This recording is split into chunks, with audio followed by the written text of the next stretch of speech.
If you're watching on YouTube, you see this angry face, right? That's the face of Guardians fans right now. People are so mad. Baseball isn't back like not even a week yet. And the Guardians haven't done anything. And all the guys you wanted are gone. And everyone's just so mad. And calm down. Be patient. That's not this front office's approach. A front office, by the way, that they go and they make the Clevenger deal. And I had to sit there and defend that deal. And they were right. Like, that deal looks great in retrospect. We'll still have to wait and see on the Lindor deal. I could go either way. But a lot of these deals, go back Trevor Bauer deal. That's turned out well. Franmil Reyes, yeah, thank you.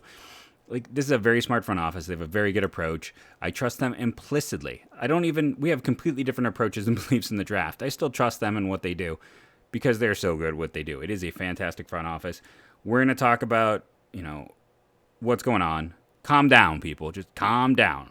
Calm down. Hit me up on Twitter if you knew the attempt at a comedy sketch I was referencing there. But yeah, we're going to get into all of it. And I know it is Wednesday. It's Wednesday wrap up. We will talk about some college baseball stuff in segment 3, but we're going to talk about what's happening around the league. And, are the Guardians the only team not doing anything?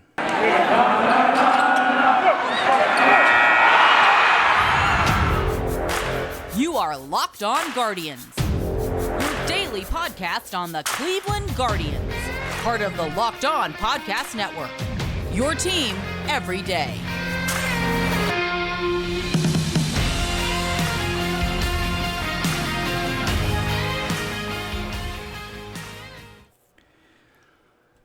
Okay, so let's get into it. I've been doing kind of just a straw poll, went to roster resources, and I looked at who has added a major league player to their roster. And a significant, well, not even significant. Like, there's some guys where I'm like, because the Guardians have added someone to their roster. Luke Melee is an addition. And here's the thing. Back when MLB Trade Rumors wrote that article that annoyed me, because I'm like, this is going to make my life miserable. That's what it came down to. Someone's like, this team can add $60 million in salary. I'm like, that's not going to happen. And then everyone got mad at me for saying that's not going to happen. And I got so much, I had people calling me names because I'm like, this isn't going to happen. I had someone with a troll account who kept tweeting at me because of that take. And I've been doing this podcast for 3 years now. Rundown, right? We're supposed to do this every show. My name is Jeff Ellis. I am the voice of Locked On Guardians, and I have been since the inception of the Locked On Baseball Network. I'm one of the originals for this thing. Before that, I was the lead prospect and draft analyst at 24/7 and Scout. It was a national gig. I was on ESPN Radio. Before that, I wrote for Indians Baseball / Indians Prospect Insider. That's right. I go back to when it was Prospect Insider. That was really my first regular gig. And through that, I had stuff on Cleveland Fan, Waiting for Next Year, Did the Tribe Win Last Night? A lot of those blogs don't exist or in lesser forms or have changed names. Things have switched and changed so much over the years. But I was there. But to get back into it, so, I spend an inordinate amount of time on this team. When you do this podcast, I'm approaching episode 700. 700 episodes. Hit me up on Twitter if you've listened to all 700. I don't know. You should, when it gets there, I don't know what award I can give you, but I'll figure something out. But yeah, I've been doing 700 of these episodes. When you're coming up with daily content, yeah, I dive into the history a lot. I dive into drafts a lot. Of course, that's my background, right? I'm from Akron, part of the greater Cleveland area. I'm 40 years old. The draft was all I had to look forward to as a child. I didn't really get into sports until I was, I remember Carlos Martinez at first base. I wasn't a diehard then, but I remember watching a bunch of Indians games in the late 80s. And I remember we didn't have cable growing up, so I've talked about Jim Corrigan as to me the voice of the Indians. That's who I listened to as a child on 43 UAB. And then there's also the Saturday afternoon baseball, and I always distinctly remember watching a game, and they were it's not like that's Kenny Lofton of the Indians over at first, and I'm like, wait, did they just reference the Indians? No one references the Indians. They're awful. That was Lofton's rookie year. And it wasn't long after that where I just completely became obsessed with the numbers and everything else about the game. And I just remember my righteous indignation when he lost Rookie of the Year, which, go back, Pat Listash's numbers are terrible. It's not even a competition if you go and you look at that now and what we know about valuations. It's like Pat Listash didn't fall off after that rookie. There is that curse, like Bob Hamlin beats Manny Ramirez and he's not that good after it. It's not a curse. Pat Listash just wasn't that good to begin with. Hot take. But, I spent all this time I grew up with this team. Boy, did I get on a tangent, but studying so much about it. And I spent all this time on the team itself. And the Indians treat free agency like a game of musical chairs. That's the simplest way I can compare it. They wait to see who's standing, and then they go. You can go back to this show a year ago when they signed Eddie Rosario. And I've talked about this multiple times since then. I'm talking with Rogelio over from Bless You Boys, a great Tigers podcast. And Rogelio and Chris are just fantastic dudes in general. And they were upset that they signed Robbie Grossman and the Indians waited and got Eddie Rosario. And it didn't work out. But the Indians waited, and then they swoop. Guardians, I should say. Eventually I'll get it. Guardians wait, then they swoop. And just because it's a shorter market doesn't mean that they're going to change their approach. They're going to swoop, and they're going to make a trade. And why do I know they're going to make a trade? Because they just did something they never do. Something they hate doing with every fiber of their being. Carlos Vargas, I don't even think he's pitched in Double-A yet. I could go dig those numbers up. Carlos Vargas has never even pitched in Double-A, and they just have had to put him on the 60-man. That starts his service time clock. Yes, they can get a fourth-year waiver due to the injury, but still, it starts his service time clock. It increases his pay scale. It accelerates how quickly he has to get to the big leagues. They never do that. They could have done it. They could have done it last year. They did not, and they've never done that with prospects traditionally. They go out of their way to not do that. Why did they do it? Because they have no wiggle room. To add Mealy, they had to do that. They did something they hate doing. Why did they do that? Because they didn't have a choice. They know they need to make a trade. Why didn't they trade for Winker? Well, they didn't trade for Winker because they didn't want to take Eugenio Suarez's contract, which it's funny. You go back a few years ago, I argued that Suarez had more value than Francisco Lindor. The problem is both of them fell off cliffs. Lindor has a much better chance of recovering. Suarez is a sunk cost. And all the people are like, why didn't they do it? It's like, have you not paid attention to this team? They don't have money to throw around. You can't just pay Eugenio Suarez to be a below-average player. He's making like Michael Bourne, Nick Swisher money. Remember that handicap? That's what happened. The Guardians never had a chance on Winker because their whole approach was the Reds only cared about cutting money. Matt Olson. Oakland did him a favor. I don't think people realize this. Oakland did Matt Olson a favor. Yes, they got a great return. Don't get me wrong. That is a fantastic return. One that the Guardians couldn't match. They don't have a catcher. I love Lavastida. Lavastida is not Shea Langoliers. He is not. They don't have a catcher to match. They don't have a Christian Pache. Christian Pache would be starting in the Indians outfield right now. Him and Miles Straw could probably play a two-man outfield if you really wanted. But they don't have that. And Pache at points has been a top 10 prospect in all of baseball. Guardians don't have that. They don't have those pieces. They could not compete with that trade. And Olson is from Atlanta. He signed a sweetheart deal. I had a lot of people be like, oh, the Indians should offer that. They would offer that to Jose if he would take it. Jose wouldn't take it. Olson signed a deal to go home. He wanted to go home. They traded him home. The Oakland A's did him a favor and traded him home. They got a fantastic package that the Guardians couldn't match. Olson there was no chance. You combine those two things, the Guardians weren't even in the running for Olson. They had nothing they could do. And for Winker, they didn't have a chance. And again, Winker can barely play left field. He's a DH, and he can't hit a lefty to save his soul. He destroys righties. He might be the best hitter in baseball against righties. Don't get me wrong. I would still gladly take him on the team. But if he came up through the system and he had been in Cleveland all these years, all we would hear is, man, he's a bad defender. Why can't he hit lefties? To the time Jim Thome left, people were complaining about his inability to hit lefties. And that's a Hall of Famer.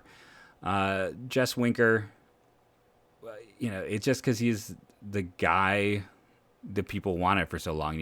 And he's only a 2-year rental. He's not like he hits free agency at the same time as J-Ram, and that's already its own set of issues. Austin Meadows is still out there. And again, I think they'll make a maneuver. Now, just going back to the whole thing, in terms of the American League right now, since we have returned, I think, I promised this at the start, and it's almost time for break one here. There are 14 teams. That math feels off. Did I really count everyone correctly? Because I literally sat here with roster resources. So 2, 4, 6, 8, 10, 12, 14. No, it's 15. So I think I just didn't count the Guardians. It explains my weirdness there with numbers. But going through, I did the American League. I'll do the National League as well. But just in the American League, how many teams have made a move to add someone who is going to be at least a relief arm to help them? 9. How many have not? 6. And the National League numbers are going to be even worse on a major league contract. So we'll get into that and more in the second half of the show. But for everyone complaining that they're not doing anything, note, no one's really doing anything. I mean, maybe not no one. We'll get the numbers. We'll give you a percentage. We'll talk about that in the second half. Third segment, we're going to talk about an Ohio kid and somebody named Ellis who are hitting the ball hard in college baseball. Are you ready to discover your purpose and leave an impact wherever you go? Mission Possible, written and read by New York Times bestselling author and athlete Tim Tebow, encourages you to find your inspiration, pursue your purpose, and create a life for yourself that counts. Ignite a new spark in your life through this new inspirational listen. Mission Possible by Tim Tebow is available wherever audiobooks are sold. Okay, so final count, 11 teams have done nothing. And if you're curious about, whoa, what's your... I counted the Phillies having done something for signing Juris Familia and Brad Hand, which, again, feel like if that's what the Guardians had done, you wouldn't be happy. If I take that back a little, then we are at half the league has not made a significant ad. It's like Boston. Do you count Jake Diekman? St. Louis, Drew Van Hergen. That's where we're at. So patience is the key. There's still Conforto. There's Schwarber. There's other people out there. This is not the end-all, be-all when it comes to adding talent. Austin Meadows is likely on the trade block. Someone's going to sign Freeman. Someone's probably going to end up having someone to trade after that. There's a lot of moving pieces. I mean, I'm still all for Kyle Lewis. I am, other people were not high on Kyle Lewis. It's like they said he is going to be healthy, by the way. The Mariners said he'll be ready for opening day. I mean, right now he might be a platoon partner for Winker. But, yeah, I mean, go back again. People getting mad. This guy won Rookie of the Year in 2020. 262, 364, 437, 801 OPS. I just extrapolate the numbers. 58 games, 11 home runs. In Seattle, not a homer-friendly park. You look at that and it's like, okay, so, I mean, approaching 30 home run potential. Let's get that done. Let's figure that out. He's going to be healthy, ready to play. 6'4", 205. Sign me up. Get him in Cleveland. Look at that as the positive. That was my positive tweet. It's like, don't look at it as the Guardians lost out on Jesse Winkler. Look at this as Kyle Lewis is more likely to be on the block. I was talking with Ty from the Locked On Mariners one in our chat. We're just, the chat is always discussing things. But when you get down to it, he is high on Zimmer, as is Joe, and there's other ones as well. Sorry, I just saw the thing where a judge rules minor league baseball players are MLB employees throughout the year and are owed damages. That's going to be interesting. I don't know if it's going to affect anything, but something to keep your eye on. If you thought ownership was cheap, wait till they have to pay guys in the minors a minimum salary. So, to get back into it right now, sorry, minor distraction there with the Baker Mayfield news release. I have no idea what's happening with this sports city anymore. But getting back to the Guardians, there's a lot of pieces they can add. There's a lot of ways to improve the team. I was talking about Kyle Lewis there. We talked about Austin Meadows. There's Schwarber, Conforto. There's a lot of players who could still help this team. And again, how many times? I mean, I literally went through roster resources this offseason discussing every team's depth and trying to find trades and deals that make sense. Tampa makes a lot of sense. The only problem with Tampa is you can't do like the 3 and 4 for ones because their 40-man situation is worse than Cleveland's. That's the knock there. But, I just go through and I can't help but it's like, okay, so we go to Arizona. I don't think Ketel Marte is on the move. Let's be honest there. But you just look at where they are in terms of players. It's like, well, maybe David Peralta. He would be an upgrade still in this outfield. And here's the thing. Bottom line, I think this outfield is set up right now for either Kwan or Palacios to play one of the spots. So they're really looking for one outfielder. And if we're being honest, it's like they're going to want to see Nolan Jones in the big leagues this year. They're going to want to see both Palacios and Kwan. There's going to be a lot of young players who are going to have to get time in that outfield. And, there's going to be, that's the one thing where you're like, okay, how are they going to fit everyone through? How are they going to go through and find the spots? We'll have to basically wait and see, I guess. It's going to be interesting. I still think, honestly, more important than outfield is catcher. I mean, Austin Hedges and Luke Maile are offensively, it's, I could use some colorful language to describe them. It's not good. Defensively, yeah, they're fantastic. Guess what? Sean Murphy hits well, and he's an excellent defender. And Oakland just acquired Shane Langoliers, who is ready to play in the big leagues at catcher. I have driven the Brian Levestida bandwagon from its inception. Anyone who listens to this podcast knows that. I was out in front of him back in 2019 when I was discussing him and Cody Morris as your biggest helium guys in system. I get some things right sometimes. But Murphy comes in at catcher. Lots of years of control. And you're probably shipping out Espino. I know people love him. I know I'm lower on him on the crowd. But it's like Espino is the centerpiece, I think, of that deal. When you look at the A's love some undersized arms that throw hard. JT Ginn, right? They just got him. Could they maybe flip a Gavin Williams, another guy who throws hard, potentially? But that's, an infielder. If you go and you look at Oakland, I know people will want to jump out, but it's like Oakland's one of their best prospects is Nick Allen, who I think will probably be their starting shortstop this year if they can move Elvis Andrewsis. And if not, Allen will probably play second base. Like, I think Allen gets an opportunity sooner rather than later for them. I am curious to see who else gets moved, but, I mean, it's right there.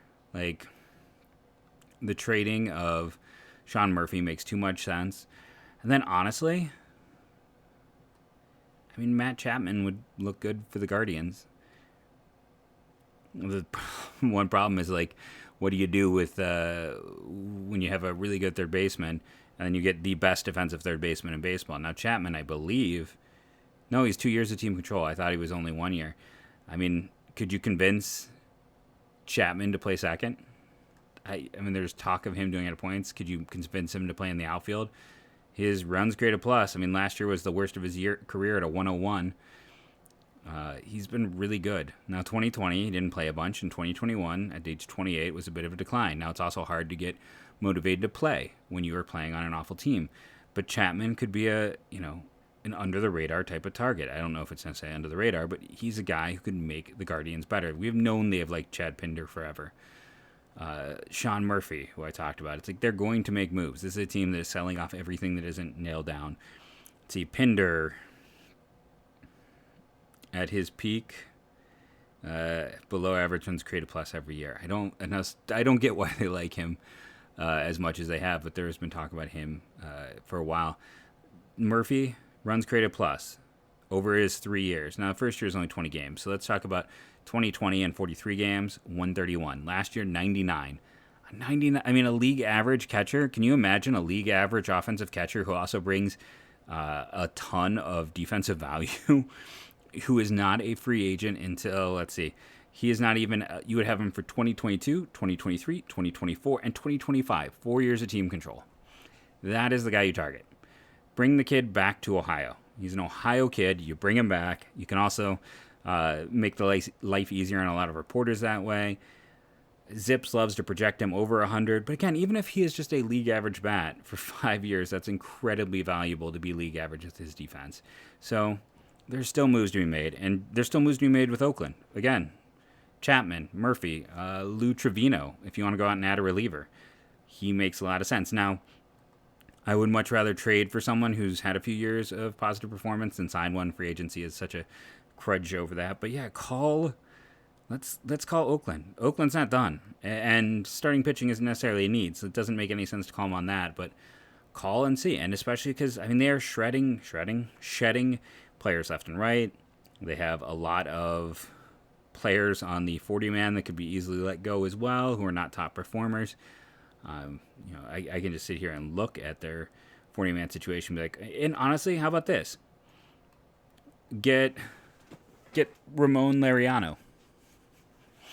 I keep forgetting about him because he's not listed, but Ramon Laureano was suspended for. Oh, co-host is back. He wants Ramon Laureano. Jump up. Say hello. Big fan. Suspended 80 games for performance enhancers. He has 27 games left. He was hurt in the offseason, so 2 dings on him. Elite defensive player in center field. Again, you put him and Straw out there, cover a lot of ground. But let's also talk about production. Runs created plus in his career. So in 2019, a 127. 2020, a 103, a 111 last year.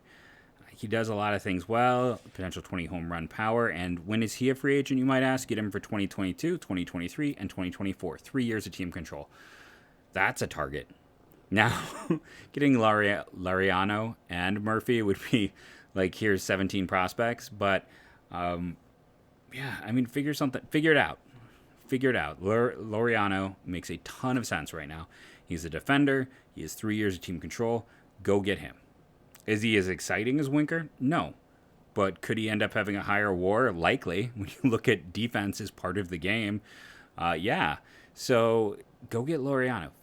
You don't have his access for the first 27 games. Perfect. You know what happens in those first 27 games? Let's trot out Quan. Let's trot out Palacios. Give them both a chance to play. Whoever's playing well stays. Whoever isn't playing well loses that spot when he's ready to go. Works for me. What do you think? I think that is my target. If you don't want to pay the high price for Murphy, Laureano will still cost some, but with everything going on with him, it's the perfect time to buy low. We're going to take that last commercial break, come back, and talk some college baseball. I should have gone to Rock Auto. I've talked about it here on the show many times. There's a lot of simple, easy things you can do for your car. I got lazy. I knew I needed windshield wipers. I was going to get my oil changed, and I decided to just buy them there at the site because they'll do it all for you. Sent me back $50. I was like, oh, what are you doing? I know. I went to Rock Auto. I looked. I could have got similar wipers for $12, $14. I could have saved myself $30. When you're looking at like tax and everything else paid, it's like, I should have gone to Rock Auto. And you should too. If you want to save money on your car, if you're a do-it-yourselfer, you can shop from and the thing for me is like I've known I need it for a while. It's like, it's annoying to have to do it in the mail. Guess what? If I had done it back in November, I would have saved money and had the parts here already. Don't be like me. Don't be a schmuck. Go use rockauto.com. Get the parts you need for your car and save yourself money. You can see what are the ones they sell the most. You can make sure you're getting a trusted brand from a company that is already trusted. And remember, you go to Rock Auto. You want to, in the little how'd you hear about us box, type Locked On. Locked On Guardians. Locked On MLB. Locked On some form to let them know we sent you. So that is, again, rockauto.com. Don't be like me. Go save yourself some change. It's hard to focus. Long day, a lot going on, and then all this football stuff. I'm going to be honest with you guys. That's like the middle of the show. If this feels a bit more like what he's off today, that's it. I did stop and look at the Laureano deal. In spite of all of his stuff, the trade value site still has him at an incredibly high value. I don't know if he's quite that high. It's a little bit weird. So I am going to sit back and we'll see what happens. I just feel like they've overvalued him a little bit in there. So let's talk about let's actually do the wrap up. Let's get into it. So who are these players I want to talk about? So I went to look at the home run numbers. If you haven't looked recently, Derek Orendorff, who we talked about last week, hasn't hit anymore. But Brad Malm from Albany, who we've also talked about, is tied with him for 10. Tommy White hasn't hit any since that opening 9. Jake Gedloff, whose brother Zach was drafted by the A's last year, is tied with 9. And then also sitting there, has 9, tied for 3rd, is Luke Frazoni from Xavier. And he's a senior. And it was really interesting to go look at him. He is a kid who was from New Jersey, a shortstop back in the day. And what stood out for him, he is a senior, a senior at this point in time. He could play for another year because he's a true senior. He was 2008 was obviously his draft class. He was 16 years and 9 months.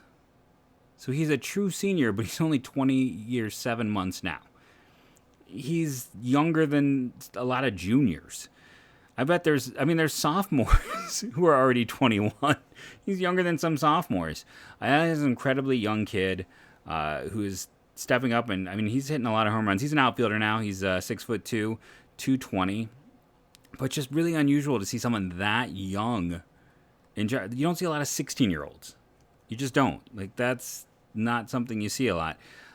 4 years at Xavier, how has he done? Well, his first year he hit 11 home runs, and he had a 901 OPS. Last year he had a 958 OPS with only 9 home runs. He does strike out a decent amount. Let's see, where's his strikeout percentage? Over 30%. And he's still striking out over 30%. But this year he's walking 18%. And he's got 9 home runs this year, which is, like I said, that's all of what he hit last year. And if we go and look at Xavier's early schedule, because this is important, your schedule baseball, because, you know, they're part of the Big East. He will face some level of competition. And Xavier gets a few guys drafted every year. But who'd they open up against? Alabama, not the strongest SEC team, but still an SEC team. Week 2, Oregon State. That's a good program. Okay, so then he did get USC Upstate from University of South Carolina. So that was one of those where he definitely feasted. But he also, they had Coastal Carolina, who's a solid program, last weekend. And they had at South Carolina. So, you know, another SEC team in there. Let's see, tomorrow they'll have Wright State. And then they're going to be at Indiana. And by the way, Indiana is the other player we're talking about. What a fun coincidence. And it is actually a coincidence. It was not planned. I was just looking at names and performances, and these two players stood out. But what he is doing is, as an outfielder, I mean, I don't necessarily know the athletic profile. There isn't a whole lot of data. You know, I have his perfect game, fastball velocity. Let's see, event reports for him. Yeah, it just has his arm strength. You know, he's put on 2 inches and about 50 pounds, probably of muscle with the way he is hitting. But it just, again, his age is just, you don't see that. Let's see, the conference preview, Big East. We'll go into what Perfect Game has to say about him, because I'm sure he's going to be someone who at least gets mentioned in their write-up, right? Maybe? No. So he is, and Andrew Walker, his teammate, was more the guy who got the cred in here. He didn't even get a mention in the Perfect Game write-up on the Big East. So a bit of a surprise, but I think you have to look at the performance. And again, a senior, so you're hoping to get a senior sign price, but at a junior or even some sophomore age. So he's currently has 9 home runs. It's, like I said, very interesting. You got to love these up to an 18% walk rate. The one thing that you worry about is the high strikeout rate. Slash line, 328, 444, 810. Isolated power, 483. And that's the other thing. BABIP for his entire college career, which we talked about. That's a great indicator of success in terms of contact with the baseball. It's 362. His worst BABIP was a 345. Every year he has made strong contact. His strikeout rate has dropped every year, and his walk rate has increased. He is officially on my watch list in terms of players where I'm like, there are a lot of positive trends. This is an interesting guy.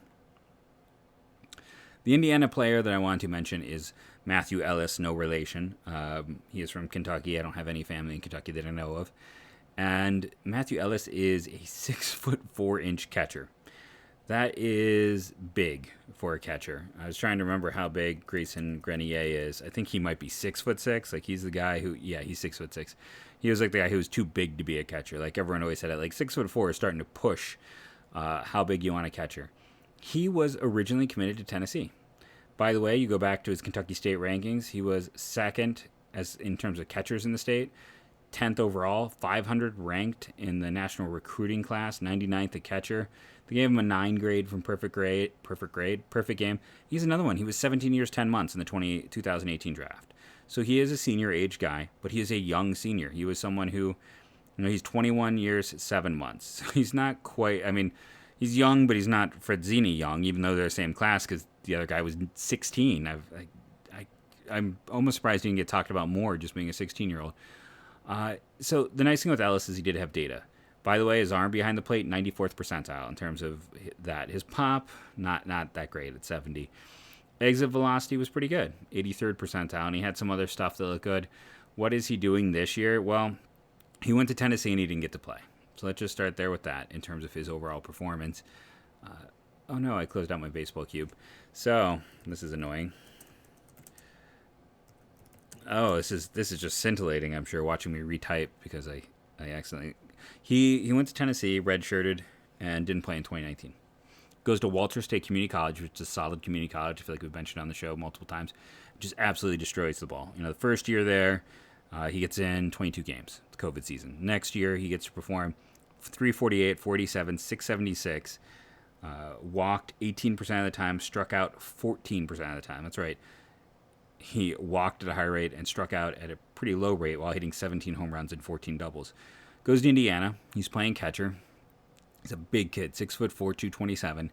What has he done this year in 57 games? Well, he's got 7 home runs, which ties him with for 11th in baseball. Let's see any big name. I mean, it's a big list there. One step ahead of him, by the way, we got a comment, Jacob Berry and Kevin Parada, who are both guys. Berry in my top 5, Parada like 11th or 12th on my big board. I mean, they're making some hay right now. Is that an expression people actually use anymore? But to go back to this, we have Ellis, who's tied for 11th, and 7 home runs.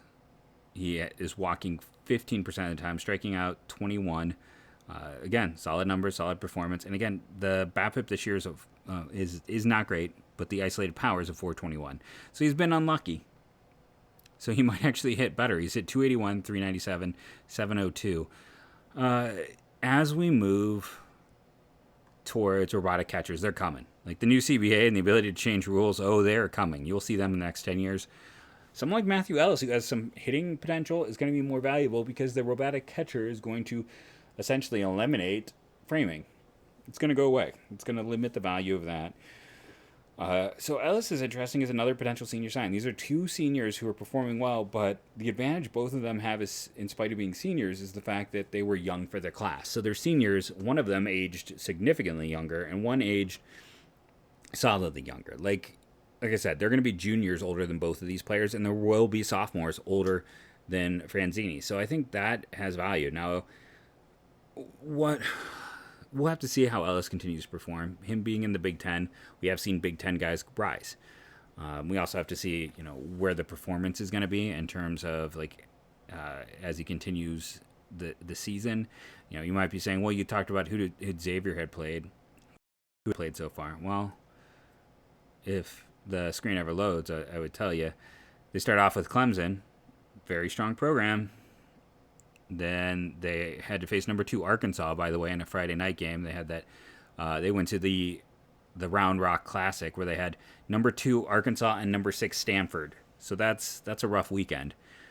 Then they had Missouri State, a really solid program, not ranked but up there. And then they got Troy last weekend, which was a bit easier.